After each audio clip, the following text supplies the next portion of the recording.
박혁, 브라더 혁과 관련해서 세 번째 영상 올립니다. 사실 박혁보다는 치유와 관련된 내용들인데 치유는 믿는 자에게 따른 표적이라 당연히 있어야 하지만 방구석 키보드 워리어 목회자들 중에는 표적이 따르지 않으면서 교회를 운영하는 자들이 있고 그래서 자신이 믿는 자가 되도록 성장하기보다는 그들이 한정된 지식으로 치유자를 싸잡아 흠집내기를 하면서 우월감을 느끼니 정작 말씀보다 더 높아진 율법과 교리에 조금이라도 어긋나면 억지를 부리는 경우가 많습니다.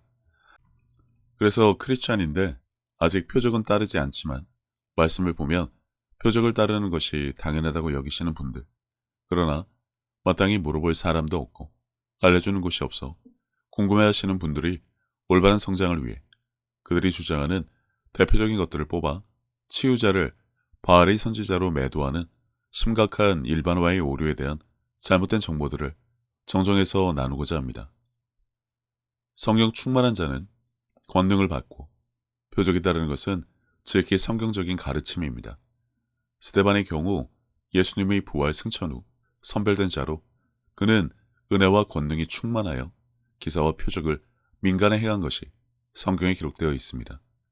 그의 지혜와 성령으로 말함을 사람들이 능히 당하지 못하여 허다한 제사장의 무리도 말씀에 복종하였다는 기록은 지금 우리가 지향해야 할 목표이고 예수님이 말씀하신 믿는 자의 실체인 것입니다.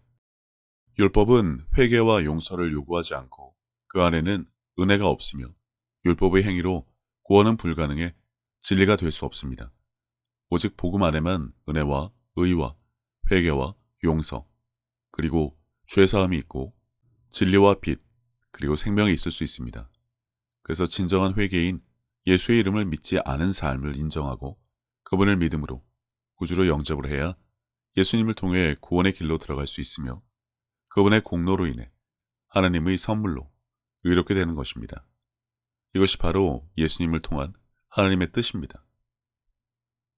오직 성경이 너희에게 임하시면 너희가 권능을 받고 예루살렘과 온 유대와 사마리아와 땅 끝까지 이르러 내 증인이 되리라 하시니라. 또 여기 있다 저기 있다고도 못하리니 하나님의 나라는 너희 안에 있느니라. 하나님의 나라는 말에 있지 아니하고 오직 능력에 있습니다. 시작하기에 앞서 몇 가지 기본 지식을 정리하기 전에 정말 중요한 성경 구절 3개를 잠시 봤습니다. 성령이 임한 자는 권능을 받습니다. 그러니 바알의 선지자라는 있지도 않은 말로 치유를 부린다는 억지를 부려서는 안 됩니다. 오직 말씀이라지만 정작 능력은 나타나지 않는 무능한 교회와 믿는 자에게 당연히 따르는 표적도 없어 온갖 모함으로 표적이 나타나는 자들을 폄훼하는 자들이 있다는 사실을 아셔야 합니다. 뒤에서 풀어드리겠지만 우선 예수님이 이 땅에 오신 이유, 하나님이 예수님을 십자가에 못 박을 수밖에 없는 이유에 대해 말씀을 보며 올바른 이해를 가졌으면 합니다. 하나님이 세상을 이처럼 사랑하사 독생자를 주셨으니 이는 그를 믿는 자마다 멸망하지 않고 영생을 얻게 하려 하심이라. 예수님을 믿지 않으면 멸망을 한다. 회개해야 할 가장 큰 이유인 그분의 이름을 믿지 않는 자들이 그로 인해 멸망하지 않도록 예수님을 보내신 하나님의 뜻을, 그분의 사랑에 대해 우리는 분명한 이해를 갖고 신앙생활을 해야 합니다. 그리고 무지한 자들에게 표적을 보여주어 예수님을 믿도록 하신 것을 아셔야 합니다. 내가 아버지 안에 거하고 아버지께서 내 안에 계심을 믿으라. 그러지 못하겠거든 행하는 그 일로 말미암아 나를 믿으라. 대부분의 크리스찬들이 간과하는 사실은 우리가 예수님을 대신하여 이 땅에 그분이 하신 일은 물론이고 그보다 더 큰 일도 해야 한다는 사실입니다. 이러한 사명감 없이 치유에 대해 왈가왈부한다는 것 자체가 어불성설입니다. 내가 진실로 너에게 이르노니 나를 믿는 자는 내가 하는 일을 그도 할 것이요 또한 그보다 큰 일도 하리니 이는 내가 아버지께로 감이라. 아버지께로 가시면서 성령을 보내주시고 이 땅에 다시 오시는 재림이 있다는 것을 알려주신 예수님.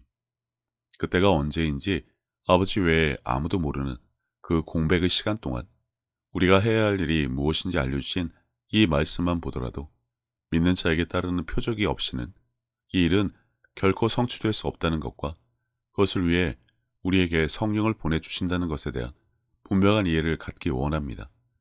성경은 시공간을 초월하여 지속성과 연속성을 가진 진리의 말씀인 영원 불변하신 하나님이십니다. 그리고 그분이 지금도 살아계신과 역사하심은 어느 시간대나 구간을 정해 끊어지고 멈추어지는 일은 절대 일어나지 않습니다. 그러니 이 진리로 인해 구약의 하나님이 여전히 같은 방법으로 사람을 치시고 대한다는 주장은 억측일 수밖에 없습니다. 그분은 영원 전부터 홀로 존재하시고 창조되신 적이 없으신 분으로 그분의 사랑이 그 대표적인 것인데 그분의 본질은 변함없으시지만 그 방식에 있어서는 수많은 것들이 예수님이 오신 시점으로 변한 것을 알아야 합니다. 구약의 사람들이 모세의 율법에 얽매여 가늠한 여자를 돌로 치려 했다거나 이혼 증서를 주는 것 등 그 외 수많은 경우 예수님께 율법으로 도전을 해왔으나 그 어떠한 경우에도 예수님을 말씀으로 이긴 적은 단 한 번도 없음을 성경 전반에 걸쳐 알 수 있는 것이 그 증거입니다. 또 가늠하지 말라 하였다는 것을 너희가 들었으나 나는 너희에게 이르노니 음욕을 품고 여자를 보는 자마다 마음에 이미 가늠하였느니라. 또 이와 같이 전통적 율법이 아닌 그보다 더 높은 수준을 요구하신 것과 더 이상 속죄를 위해 피 흘림의 제사를 원하시지 않는 것, 육신적인 것보다 영적인 것을 더 원하신다는 것은 성경을 통해 누구나 발견할 수 있습니다.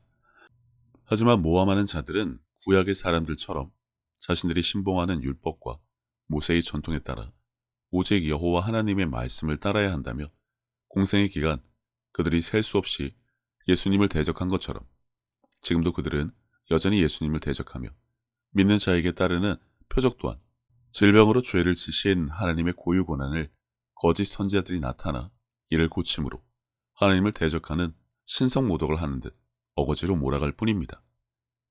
성경을 조금만 봐도 예수님은 하나님과 하나이며 그분이 하신 말씀을 전하신다는 것을 알 수 있습니다. 그래서 그 시절 수많은 자들이 예수님을 시기하고 질투하고 죽이려 했던 것인데 지금 모함하는 자들의 모습은 그때와 전혀 다르지 않습니다. 그래서 지금 그들은 여전히 예수님과 하나님을 대적하는 것입니다. 즉 예수님의 십자가 사건과 주님께서 보여주신 모든 것들은 단순한 이벤트라 한시적인 일로 매도하여 사도와 제자들이 죽은 후 치유는 끝났다는 억지 주장을 하지만 예수님의 공생애, 오순절 사건을 통해 우리는 구약시대와는 완전히 다른 성령님과 동행하는 삶을 누릴 수 있게 되었고 이를 통해 지금까지 치유는 물론이고 예수님의 사역을 이어나가는 거룩한 책임과 사명도 갖게 되었습니다.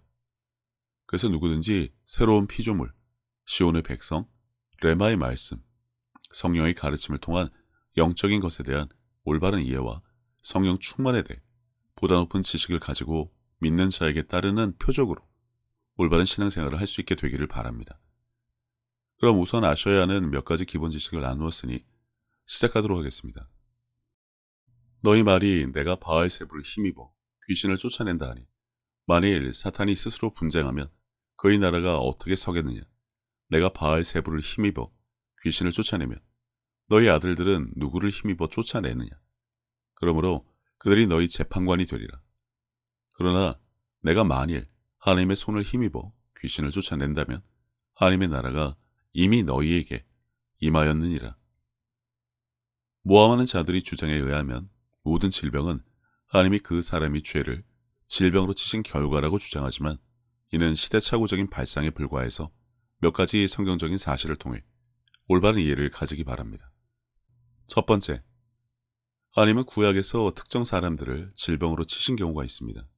하지만 여전히 사람들이 죄의 문제는 해결되지 않았고 하나님의 법인 죄의 삭은 사망이라는 말씀을 해결하기 위해서는 죄 없는 누군가 피 흘림으로 그 죄값을 치러야 했기 때문에 유일하게 죄가 없으신 예수님이 육신으로 오셔서 우리의 죄를 대신하셔야 했던 십자가 사건은 하나님에 의해 영원 전부터 이미 계획되었던 일입니다. 그래서 영적으로 우리 죄의 문제는 이미 해결되었습니다. 오직 율법적이고 육신적인 종교인들은 결코 이러한 이해를 가질 수 없습니다. 두 번째, 요한복음 9장의 날 때부터 맹인된 사람의 이야기를 보면 그 사람이 죄가 아니라 그에게서 하나님이 하시는 일을 나타내고자 하심이라는 여태 구약의 하나님과 완전히 다른 말씀을 주셨습니다. 물론 하나님의 능력을 보이려 일부러 맹인으로 태어나게 하신 것이 아니라 이사야서 말씀을 성취하신 것입니다.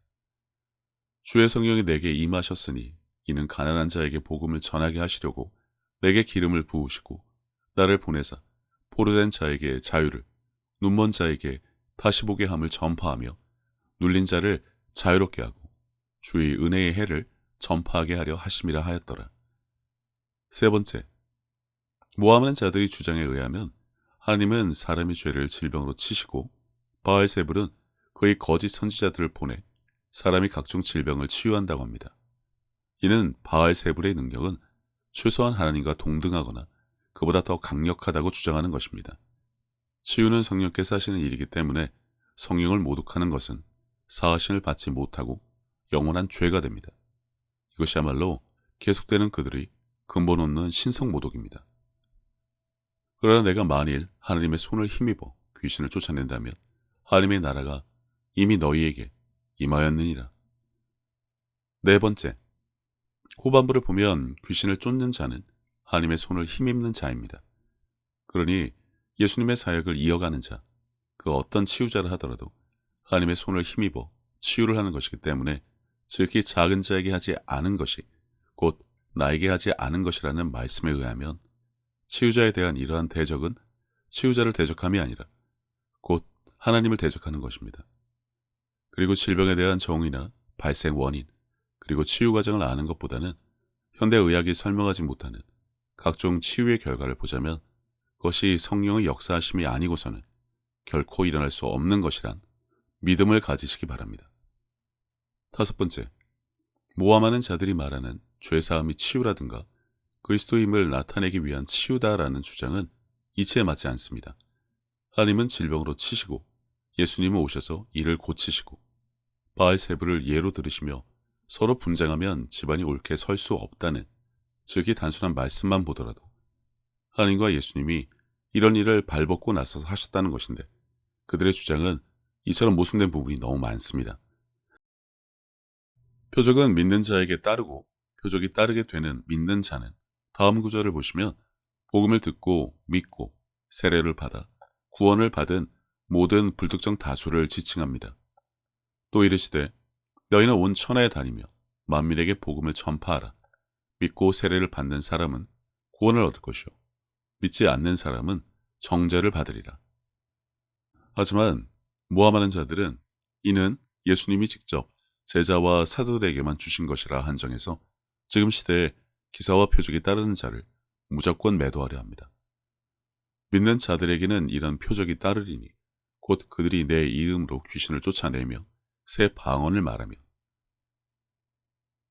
믿는 자가 말씀에 근거하여 병든 자에게 손을 얹어 치유하는 것은 예수님이 주신 말씀이자 법이기 때문에 그런 자를 치유자로 칭한다면 그들 모두를 거짓 선지자라는 일방적인 주장은 아무런 근거가 없고 예수님께서 직접 언급하신 사실을 부정하는 일이므로 여전히 신성모독에 매도에 근거 없는 사실에 바탕을 둔 사람이 지어낸 억측일 뿐입니다. 설사 그렇다 치자면 죽음으로 이끌 수 있는 질병을 통해 율법적이고 종교적인 자들이 아무리 기도해도 달라지지 않고 덕분에 믿음이 약해져 그래서 결국 하나님으로부터 사람을 멀어지게 해서 손쉽게 삼켜버릴 수 있는 기회로 삼을 수 있음에도 불구하고 굳이 바알세불이 거짓 선지자들을 보내 고칠 이유가 있을까요? 있을 수 없다고 이미 성경에 기록되었습니다. 모함하는 자들이 주장하는 질병은 사람의 죄를 질병으로 치신 하나님에 의해 사람에게 들어왔고 그 죄를 사하기 위해 예수님이 치유를 하신 것이라는 주장은 이치에 맞지도 않을 뿐더러 신빙성이 떨어진다는 것을 아셨기 바랍니다. 이는 모순을 정당화하려는 헛된 노력일 뿐 죄와 질병이 무엇이며 하나님의 뜻에 대한 기본적인 이해조차 없다는 것을 스스로 밝힌 것뿐입니다. 그들이 묻기를 마지 아니하는지라 이에 일어나 이르시되 너희 중에 죄 없는 자가 먼저 돌로 치라 하시고 가늠한 여인을 율법에 따라 돌로 죽이려던 자들의 양심을 건드려 스스로 가책을 느끼게 해서 어른으로 시작하여 젊은이까지 돌아가게 만드신 예수님에 의하면 세상에 죄 없는 자들이 없으니 모함하는 자들의 주장에 의하면 세상 사람은 모두가 각자의 질병에 항상 시달리고 있어야만 합니다. 하지만 현실은 그렇지 않기 때문에 그래서 하나님께서 특정 인물의 죄를 질병으로 치신 일부 경우를 가지고 세상 모든 사람들이 걸릴 수 있는 다양한 풍토병과 위생 개념의 부족으로 인해 생기는 사소한 질병까지 포함해서 모든 질병이 다 그들의 죄 때문에 생긴 것이라고 하는 것은 성급한 일반화의 오류일 뿐입니다. 그리고 예수님의 치유는 죄사함의 복음을 나타내는 표적이고 죄를 사하러 오신 그리스도임을 스스로 증명하기 위해 병자들을 고쳤다는 주장도 쉽게 납득해서 수용할 수 없는 부분입니다. 말씀에 따르면 치유를 통해 복음을 전하기 위함이지 치유의 목적과 예수님이 이 땅에 오신 이유를 섞어서 모함하는 자들은 자신들의 주장을 합리화하고자 하나 이 두 가지는 분명하게 구분되어야 합니다. 모함하는 자들의 주장에 신빙성이 있으려면 세상 모든 사람들은 동시에 그리고 평생 동안 모두 각자 다른 질병에 시달리고 있어야 하고 이를 치유하기 위해 예수님이 이 땅에 오신 것이어야만 하지만 세상은 전혀 그렇지 않습니다. 예수님이 이 땅에 오신 이유들만 살펴보자면 아버지의 뜻을 행하러 잃어버린 자를 위해 오셨고 세상을 구원하려 오신 것으로 양으로 생명을 얻게 하고 더 풍성히 얻게 하려는 것이며 섬기려 하고 자기 목숨을 많은 사람이 대속물로 주러 오셨습니다. 그리고 오셔서 하신 일은 복음을 전하시고 병든 자를 고치시고 눌린 자를 자유롭게 하시며 귀신 들린 자에게서 귀신을 쫓아내셨습니다. 그리고 모두가 아는 것처럼 우리 모두의 죄값을 치르기 위해 오신 것입니다. 하지만 대부분 죄라고 하면 무조건 자범죄를 생각하지만 진정한 죄는 예수님을, 그분의 이름을 믿지 않는 것입니다.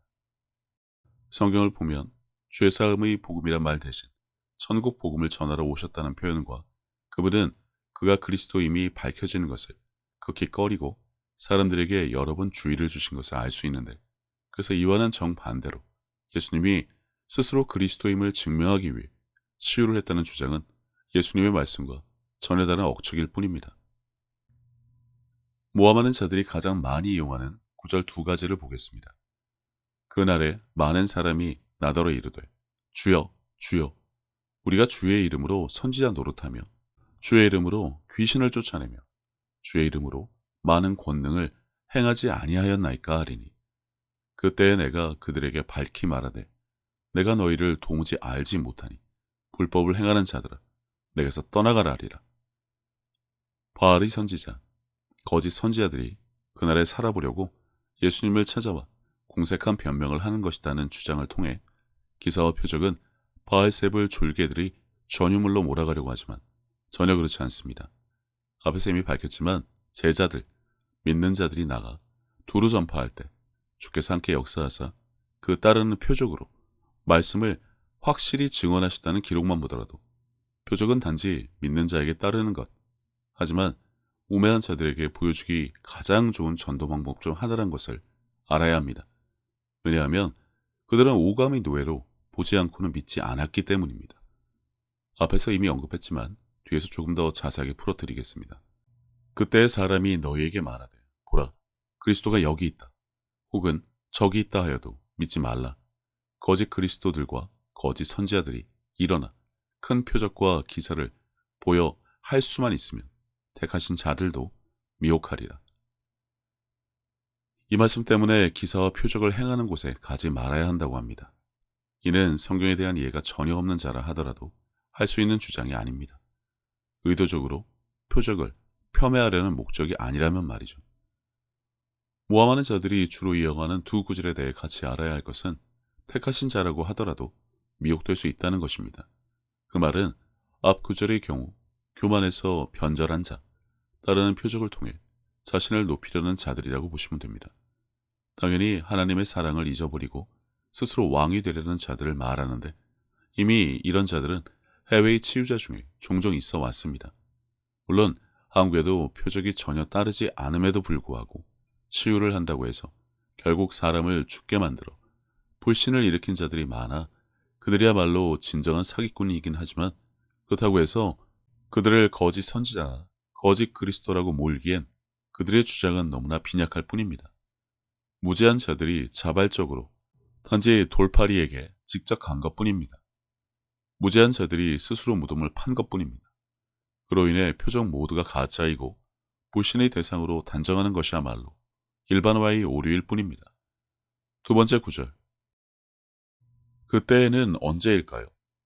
3절에 보시면 제자들이 어떤 질문에 예수님이 이러한 답을 주셨는지 알 수 있습니다.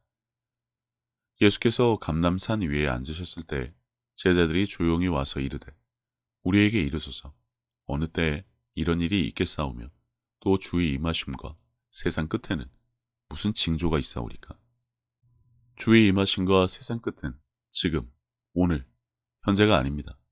그러니 종말론자나 이단, 사이비처럼 지금이 제일임이라고 억지를 부려 개망신을 당할 생각이 아니라면 이 두 말씀을 가지고 억측을 부려 거짓 선지자가 치유를 하는 것이고 그들은 벌을 받을 것이라는 주장, 사복음서를 넘어 억지로 내가 복음을 만들어서는 안 됩니다. 이 말씀에 보자면 세상 끝에 이러한 일이 일어나 사람들을 미혹한다는 것이지 기사와 표적이 세상 끝을 알리는 신호탄이 된다는 것을 입증할 수 있는 것은 성경 그 어디에도 없습니다. 이미 앞에서 밝혔지만 표적은 믿는 자에게 따르는 것으로 예수님은 이를 통해 확실히 증언하셨다고 되어 있습니다. 또 이르시되 너희는 온 천하에 다니며 만민에게 복음을 전파하라. 믿고 세례를 받는 사람은 구원을 얻을 것이요 믿지 않는 사람은 정죄를 받으리라. 믿는 자들에게는 이런 표적이 따르리니 곧 그들이 내 이름으로 귀신을 쫓아내며 새 방언을 말하며 뱀을 집어 올리며 무슨 독을 마실지라도 해를 받지 아니하며 병든 사람에게 손을 얹은즉 나으리라 하시더라. 표적은 듣고 믿는 자에게 무조건 따르는 것입니다. 그러니 기사와 표적은 무조건 바알 선지자, 거짓 선지자의 전유물로 몰아가기보다는 스스로 믿는 자인지 확증할 수 있어야 합니다. 여기에 조금 더 깊은 이해를 돕자면 다음과 같습니다. 예수께서 이르시되 빌립아 내가 이렇게 오래 너희와 함께 있으되 내가 나를 알지 못하느냐. 나를 본 자는 아버지를 보았거늘 어찌하여 아버지를 보이라 하느냐. 내가 아버지 안에 거하고 아버지는 내 안에 계신 것을 내가 믿지 아니하느냐. 내가 너에게 이르는 말은 스스로 하는 것이 아니라 아버지께서 내 안에 계셔서 그의 일을 하시는 것이라. 내가 아버지 안에 거하고 아버지께서 내 안에 계심을 믿으라. 그렇지 못하겠거든 행하는 그 일로 말미암아 나를 믿으라. 내가 진실로 진실로 너에게 이르노니 나를 믿는 자는 내가 하는 일을 그도 할 것이요 또한 그보다 큰 일도 하리니 이는 내가 아버지께로 감이라. 너희가 내 이름으로 무엇을 구하든지 내가 행하리니 이는 아버지로 하여금 아들로 말미암아 영광을 받으시게 하려 함이라. 그러지 못하겠거든 영적인 수준이 낮아 아버지가 내 안에 그리고 내 안에 아버지가 계심을 보지 못하겠거든 행하는 표적을 보고서라도 믿으라고 하신 말씀을 통해 표적은 단지 따르는 것으로 성경의 핵심이 아닙니다.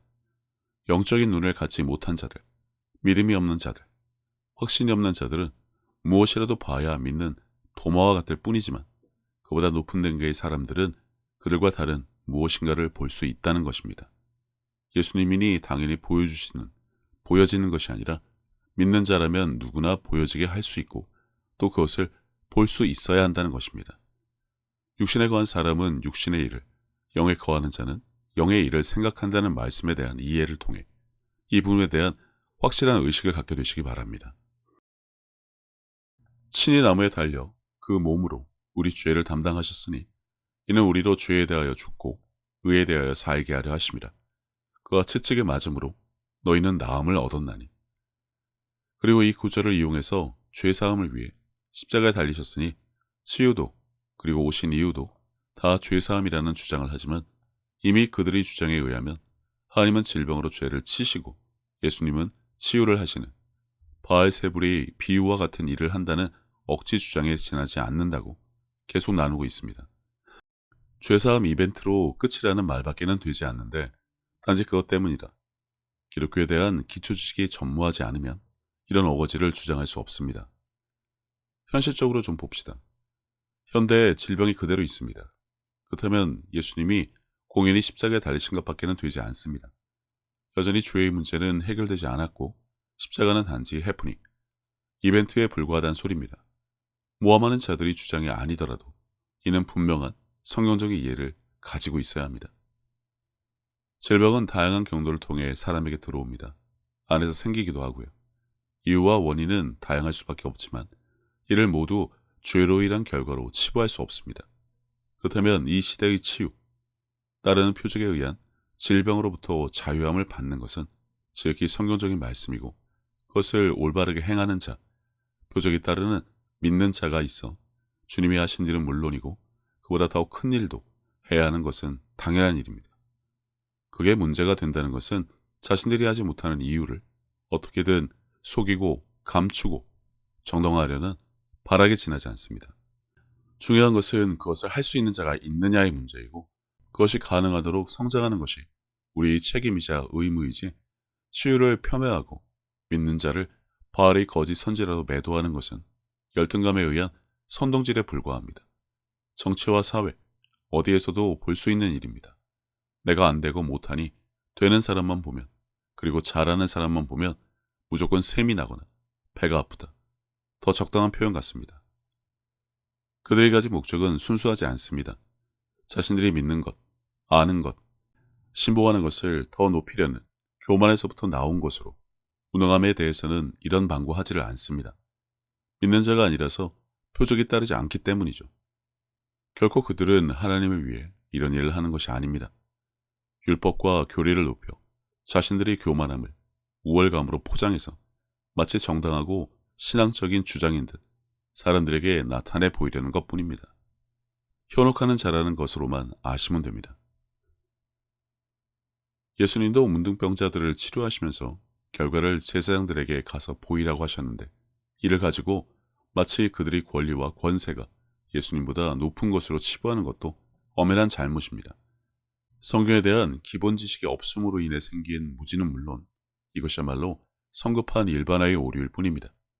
그 당시 풍습에 따르면 질병에서 놓인 자들은 제사장들이 보고 확증을 해주어야 했기 때문에 예수님은 사람들의 규칙을 따라주신 것이지 이를 가지고 죄사함의 권세를 가진 듯 결부시키려는 주장은 교만으로 인해 자신들을 높이려 할 뿐입니다. 너희 중에 병든 자가 있느냐? 그는 교회의 장로들을 청할 것이요 그들은 주의 이름으로 기름을 바르며 그를 위하여 기도할지니라. 장로의 조건은 믿는 자로 표적이 따라야 한다고 본다면 올바른 이해를 갖습니다. 하지만 지금 장로 중에 표적이 따라서 된 사람이 과연 몇이나 있을까요? 이 구절의 뒷부분까지 보면 병이 낫기를 위해 믿음의 기도를 해야 하고 그러다 보면 혹시 죄를 범하였을지라도 사하심을 받을 것이란 말이 있는데 이를 통해 모든 질병은 죄로 인한 것으로 몰아가는 것도 납득할 수 없습니다. 장로들은 죄사함의 권세를 받았다고 하는데 성경 그 어디에서도 그런 내용은 찾아볼 수 없습니다. 단지 믿음의 기도를 하라고 했을 뿐이지 이것이 하나님께 맡기고 치유의 감 떨어지기를 그야말로 기도와 믿음으로 기다려야 한다거나 병든 자들을 구원하는 권세와 자격이 장로에게 있다는 식의 주장은 이치에 맞지 않습니다. 혹시라도 그 당시 장로가 표적이 따르는 믿는 자라면 모를까. 아무튼 구원의 주체는 하나님이시고 그것은 오직 하나님께 속한 것이지 사람에게 그 권세를 결정할 능력이나 자격을 주고 말고 할 성질의 것이 아닙니다. 어제나 오늘이나 영원토록 동일하신 분을 누구로 알고 있는지 모르겠지만 예수님은 승천하시고 제자와 사도는 이미 다 죽었으니 치유도 끝났다는 주장, 용납조차 될 수 없습니다. 단지 치유뿐 아니라 성경의 말씀도 연속성과 지속성을 가진 영원 불변의 진리이기 때문에 끊어졌다가 이어지고 사라졌다가 다시 나타나기를 반복하는 성질의 것이 전혀 아닙니다. 성경에 대한 올바른 이해를 가지고 있다면 한시적으로 믿음이, 복음이, 사랑이, 치유가 이 땅에 존재한다는 말은 할 수가 없습니다. 주님은 믿는 자를 통해 그분이 하신 일을 이어받아 이 땅에서 재림까지 믿음을 지키며 복음을 전하는 자들을 원하시지 여전히 구약의 하나님에게 빌고 기다려서 때가 되면 치유를 얻으라고 하신 적이 결코 없습니다. 하지만 모함하는 자들은 표적에 따르는 자를 매도하기만 할 뿐 그들의 주장이 지극히 성경적이라며 감 떨어지기를 기다리는 종교 행위를 신앙으로 정당화시키며 현혹하여 착각하도록 만드는 것뿐입니다. 아는 것처럼 말하지만 무지의 결과이고 믿는 자라 표적이 따르면 스스로 자신의 몸에 있는 질병도 치유할 수 있다는 것을 알아야 합니다. 변함없으시고 무소부재하시고 전지전능하심을 알고 믿고 떠든다면 치유는 왜 정작 예수님의 말씀과는 정반대로 빌고 결과를 받아야 한다는 주장을 하는지 도무지 이해조차 되지 않습니다. 이는 아무리 생각을 해봐도 예수님을 대적하며 그분의 말을 전혀 따르지 않으려는 무리들이라고 볼 수밖에 없습니다. 은사, 은혜 좋아하는 한국교회가 만들어낸 지극히 종교적인 말입니다. 예수님의 이름을 믿지 않음은 물론이고 그 안에 있는 권세와 능력을 모르기 때문에 하나님의 은혜니 은사라는 표현을 자주 사용하는데 죄를 사한다는 말과 치유가 되도록 선포하는 것, 어느 것이 더 쉬울까요? 내 죄 사함을 받아들이라 하는 말과 일어나 걸어가라는 말 중에 어느 것이 쉽겠느냐? 그러나 인자가 세상에서 죄를 사하는 권능이 있는 줄을 너희로 알게 하려 하노라 하시고 중풍병자에게 말씀하시되 일어나 네 침상을 가지고 집으로 가라 하시니 이 구절만 가지고 죄사함의 은사가 있어야 치유로 할 수 있기 때문에 지금 치유자들을 거짓 선지자라고 단정하지만 여전히 구약과 율법에 얽매여 질병은 하나님이 죄를 치신 결과라는 사고방식에서 벗어나지 못하는 무지일 뿐입니다. 예수님에게 단지 이 권능만 있으실까요? 이걸 보여주시려고 이 땅에 오신 것도 아닌데 말이죠. 치유는 성령께서 하시는 일이고 치유자는 단지 도구일 뿐입니다. 그들이 없으면 성령께서 사람에게 손을 얹을 방법이 없기 때문이죠. 성령은 영이시란 사실은 누구나 아니 쉽게 이해가시길 바랍니다. 모함하는 자들이 주장에 의하면 표적은 예수님의 부활을 믿는 자들에게만 준 것이다. 치유는 오직 사도와 제자에게만 준 것이라며 제자 중에도 부활을 믿지 않는 자들이 있어 이를 증거라 제시하는데 네, 누구든지 다 압니다. 부활을 믿지 않은 자가 그 당시 있었다는 것을. 그러면 부활을 믿으면 누구나 치유자가 될 수 있다는 말인데 모함하는 자들의 모순은 이처럼 대부분 무지와 억지로 인해 스스로 무덤을 파는 경우가 대부분입니다. 또 이르시되 너희는 온 천하에 다니며 만민에게 복음을 전파하라. 믿고 세례를 받는 사람은 구원을 얻을 것이요 믿지 않는 사람은 정죄를 받으리라. 믿는 자들에게는 이런 표적이 따르리니 곧 그들이 내 이름으로 귀신을 쫓아내며 새 방언을 말하며. 그냥 봐도 어디에든 믿는 자가 부활을 믿는 자에 국한된다고 되어 있지 않습니다. 단지 순수하게 복음을 듣고 믿는 자를 말하는 것임을 그냥 봐도 알 수 있는데 말이죠. 그러니 오직 말씀이라고 주장하고 싶으면 믿는 자라면 누구나 표적이 따라야 합니다. 사항과 조건을 내세워서 자신들의 무능함을 교묘하게 감추고 정당화하려는 것에 혈안이 되어 성령께서 쓰시는 자를 대적함으로 그분을 대적하는 말도 안 되는 죄를 지어서는 안 됩니다. 아무튼 그래서 크리스찬이 원래 해야 하는 고민은 내가 과연 믿는 자인지 아닌지 깨닫는 것입니다. 교회만 다닌다고 믿는 자가 아니고 표적이 따라야 믿는 자라고 하셨으니 말입니다. 하지만 아니죠. 사항은 전혀 그렇게 녹록하지 않습니다. 무죄한 사람들을 앉혀두고 약장수를 하던 시절은 이미 지났습니다만 모함하는 자들, 율법과 구약을 숭배하는 자들, 예수님의 이름을 믿지 않는 자들은 대부분 이처럼 성에 대한 이해 수준이 낮습니다. 신약 성경에 없던 시절 예수님이 이 땅에 오셔서 죄사함의 표적으로 복음을 전했다고 모함하는 자들은 주장을 합니다. 그래서 신약 성경이 완성된 지금 표적을 나타내면 사단이 보낸 거짓 선지자라 주장하는데 이야말로 이게 말입니까 방구입니까? 엉어지, 생떼거지, 일반화의 오류도 유분수지 예수님이 성경 어디에도 치유가 되는 기간의 한계를 정하신 적이 없는데 무슨 근거로 이런 주장을 해가면서 치유자를 폄훼하려고 하는지 모르겠습니다. 예수님은 분명하게 믿는 자들에게 표적이 따른다고 하셨습니다. 부활 승천 후 사도와 제자들이 생존하는 기간 동안에 그 일이 가능하고 그 후엔 재림까지 불가하다는 단서조차 없습니다. 모함하는 자들이 주장이라면 재림이 올 몇천 년 동안 하나님은 예수님의 십자가 사건은 일회성 이벤트고 여전히 사람들은 죄를 지으면 질병에 시달려 죽게 만드신다는 것과 같은 말인데 거기다가 그래서 크리스찬이 질병에 걸리면 하나님께 다 맡기고 기도하고 감 떨어지길 기다려야 한다며 지금도 하나님이 긍휼과 은혜나 바라던데 예수님 왔다 가신 것 모릅니까? 이유는 고사하고 그분이 뭐라고 말씀하셨는지 안 들려요. 골라 듣습니까? 그런 이유 때문에 치유학교도 다니지 말라는데 글쎄요. 그러다 병 걸려 죽으면 하나님이 당신이 죄 때문에 치신 것이고 그래서 나는 치유가 될 때까지 내가 지은 죄에 대한 회개만 해야 하고 그 응답이 없으면 내 죄가 아주 나쁘기 때문에 나는 병을 앓다가 마땅히 죽어야 한다고 할 사람이 과연 몇이나 있을까요? 그들의 주장에 의하면 그것이 사람이 질병에 걸리고 죽어야 하는 이유인데 오기로 죽지 않는다면 그들 중 단 하나라도 이렇게 순종해서 죽을까 싶습니다. 물론 이렇게 주장하지는 않지만 치유를 마치 마술이나 최면으로 몰아세우는 경우가 많습니다. 치유가 되지 않았음에도 불구하고 치유가 된 것으로 착각을 하거나 그런 척 연기한다는 억지를 부리는 것이 대표적인데 그냥 치유 집회 가서 한번 보시면 이 말이 얼마나 허무맹랑한 소리인지 알 수 있습니다. 그때 사람이 너에게 말하되 보라 그리스도가 여기 있다 혹은 저기 있다 하여도 믿지 말라.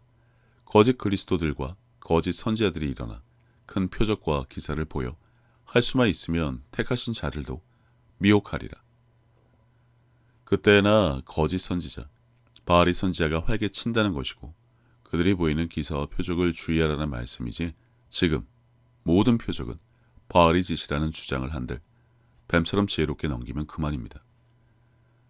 내가 진실로 진실로 너에게 이르노니 나를 믿는 자는 내가 하는 일을 그도 할 것이요 또한 그보다 큰 일도 하리니 이는 내가 아버지께로 갑니다. 예수님은 절대 우리에게 스스로 이 일을 감당하라고 하시지 않고 그 일을 위해 성령을 보내주셨습니다. 그러니 그분의 말씀에서 표적에 따르는 기간이나 자격이 제한되었다는 것을 전혀 찾아볼 수 없습니다.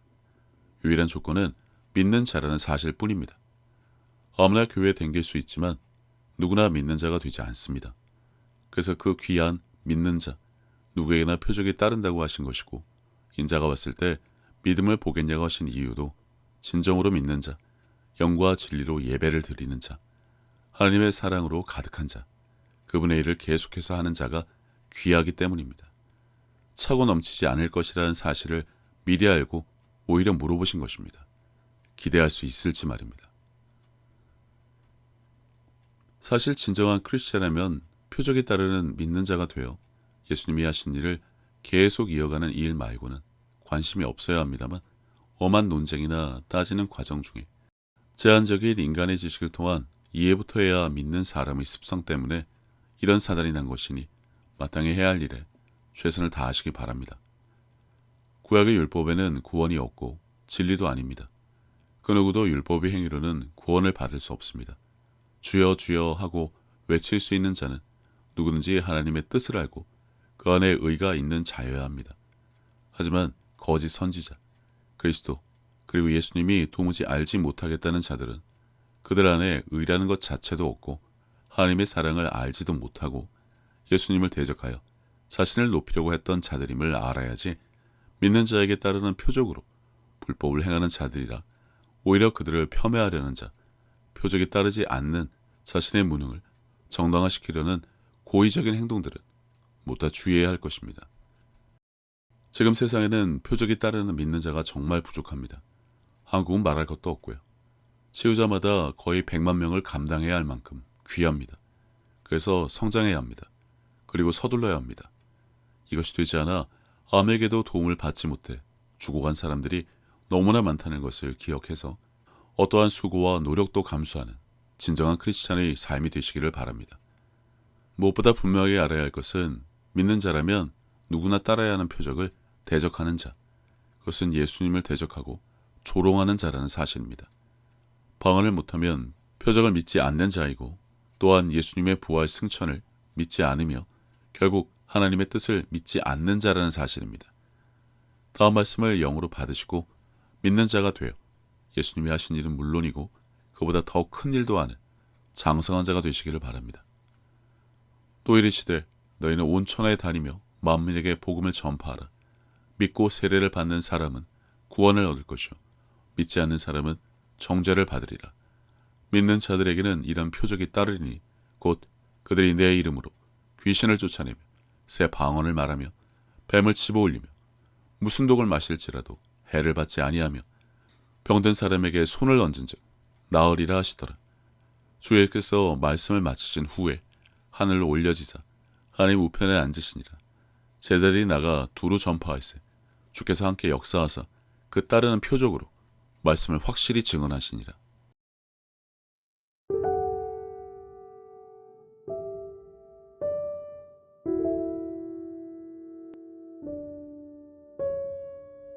예수님께서는 내 마음을 다하고 목숨을 다하고 뜻을 다하고 힘을 다하여 주 너의 하나님을 사랑하라 하신 것이요.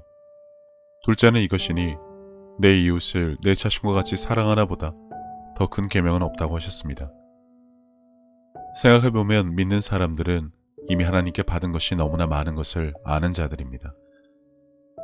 예수님을 통해 죄사함과 구원을 받은 것부터 시작해서 살아 숨을 쉴 수 있는 공기와 바람, 맑고 푸른 하늘과 마실 물, 그리고 땅과 그 위와 아래의 많은 것들, 이미 오래전부터 내 주변에 있어 왔으니 당연한 것으로 여기며 우리는 여전히 값없이 공짜로 받아 그것들이 감사함을 잊고 살기는 했지만 그런 것 말고도 하나님으로부터 받은 사랑과 평안에 대해 생각하자면 끝이 없습니다.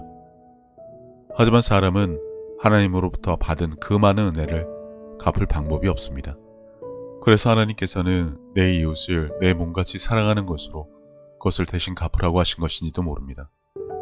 그리고 지극히 작은 자에게 한 것이 곧 하나님께 한 것이라고 하셨으니 그분의 은혜를 알고 그분을 닮아가는 삶을 살아가야 한다면 지금 내가 살아가는 삶의 방향이 하나님과 나의 이웃을 사랑하는 올바른 길 위에 있는 것인지 한 번쯤 점검해 봐야 하지 않나 싶습니다.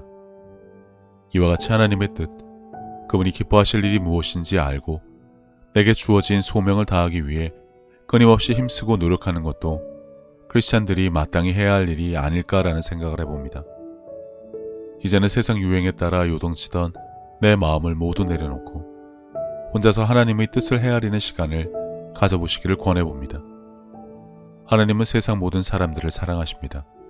그렇기 때문에 당신이 사랑받기에 마땅한 사람인 것처럼 당신의 가족도 이웃도 그분에게는 마찬가지로 소중한 자녀들입니다. 당신이 어려운 상황을 겪었을 때 하나님께서 당신의 삶에 관여하실 수 있도록 마음의 문을 열고 그분을 신뢰하며 동행하는 삶을 살아왔듯이 이제 당신도 다른 사람들에게 먼저 다가가서 손을 내미는 귀한 삶이 되어주시기를 바랍니다. 예수님께서 주신 새 계명, 서로 사랑하라. 저도 늘 제 자리에서 최선을 다하여 섬기고 사랑하며 살도록 하겠습니다. 감사합니다.